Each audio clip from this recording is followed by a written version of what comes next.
Woman puts coins in her rice balls every day for her daughter to eat when she goes to school. But after school, seeing her daughter's empty lunchbox, but her daughter was alive and kicking, she sensed something was wrong. She asked her daughter if the rice balls were good, but her daughter's answer was not what she wanted, because she is the girl's stepmother. In the evening, she walks out of the house without looking back. She pushes the neighbor's little girl on the swing. Even though the girl cried out in fear, she didn't even care, but the neighbor was able to correct her. The tragedy didn't happen. Watching the neighbor run away in fear, she had a wicked grin on her face. It turns out, ever since Lisa married into a wealthy family, she suspected her daughter didn't love her. The reason she wrapped the coins in rice balls, just to test her daughter's love for her, to gain her trust. On her birthday, Lisa gave her a pencil bag. On the face of it, her daughter loved it. In fact, she turned around and threw the pencil bag down the toilet. Despite this, Lisa is still at home every day to get things done. So, her husband had prepared a shiny crystal shoe for her. She thought she would live happily ever after, but it wasn't long before she discovered her seemingly well-behaved daughter actually had a side to her that she didn't know about. That day the class teacher came to talk to Lisa. The reason was that the girl said her mother hadn't prepared lunch for her.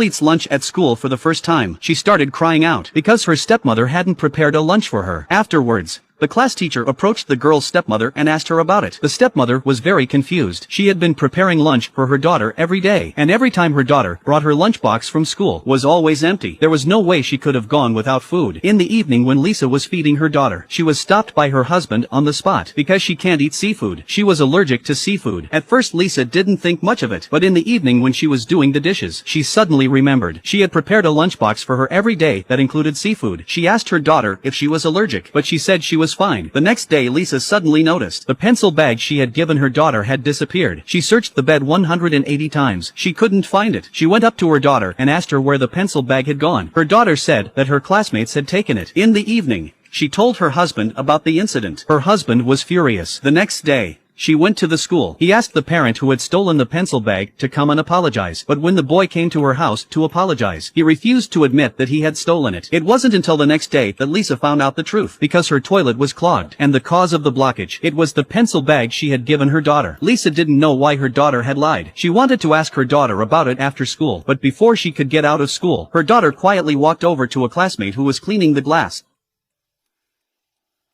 Attends classmate's funeral for the first time. She wore a pair of red shoes, even though her mother wouldn't let her wear them, but the girl wouldn't listen. And so, the girl wore a pair of red shoes to her classmate's funeral. Everyone thought it was rude for the girl to do that, but Lisa couldn't do anything about it, because she was the girl's stepmother. One day her daughter came home crying again. She said her shoes had been taken by a classmate. The parents rushed to the school, but the school teacher said there was no such thing. It was all a lie by her daughter. Just then, a male classmate rushed to the office. He said he had seen her push the girl downstairs. Lisa was furious. How could my daughter do such a thing? Because she knew, only by putting her daughter first, that she would not lose her husband's trust in her. At night, the windows of the house were covered with the words murderer. Stones were even pelted in from time to time, in order not to let the public opinion continue. Lisa decided that she had to settle the matter as soon as possible. And that's when she suddenly noticed a vaccination notice on the table. And she had an instant and daring idea. The following day the couple came to the school disguised as vaccination workers. Soon the couple had used up the whole box of injections, and all the students collapsed on the floor. By the end of the story, Lisa takes on the role of her daughter's teacher, so she becomes a proper mother too. The film tells us that a child must not grow up without its mother. May all children be treated gently by the world.